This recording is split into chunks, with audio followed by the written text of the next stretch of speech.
Init. Alam mo, Bitoy, sarap din siguro magkaroon ng sariling sasakyan. Aalis ka, pupunta ka sa malayong lugar, kasama mo yung pamilya mo, no? Sarap bang mangarap? Ikaw ba, pre?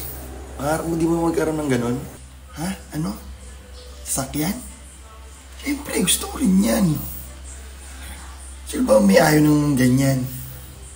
Pero ngayon sa bike muna tayo. BMX muna. Wala eh. Kahit nga ano lang. Kahit Mio lang. Kahit sabihan na akong tomboy, okay lang. Basta kahit pa paano may motor.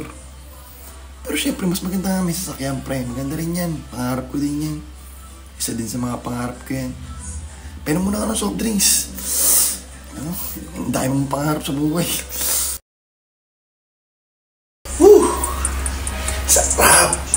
Alam mo, bili ko din ang aking pinapangarap na sasakyan.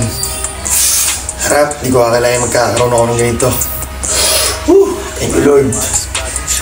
Ala ko sakyan lang. Sports car pa bigay. Woo! Sarap! Sa Butchoy ba itong naglilinis? La! Choy! Tanong ikaw pala yan? Ganda ng sasakyan mo, ha? Sa'yo ba yan?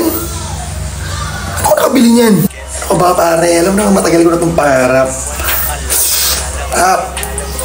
Ka-scammer na ako ngayon, pare. 50 million na natangay ko. Ano bang bumili ako ng 3 million na sasakyan? Wala yan. Tsaka ano ba yung gusto mo sasakyan? Bibili kita. O, magbihis ka na. Maligo ka na muna. Tapusin ko na itong nililinis ko. I'm just getting my paper.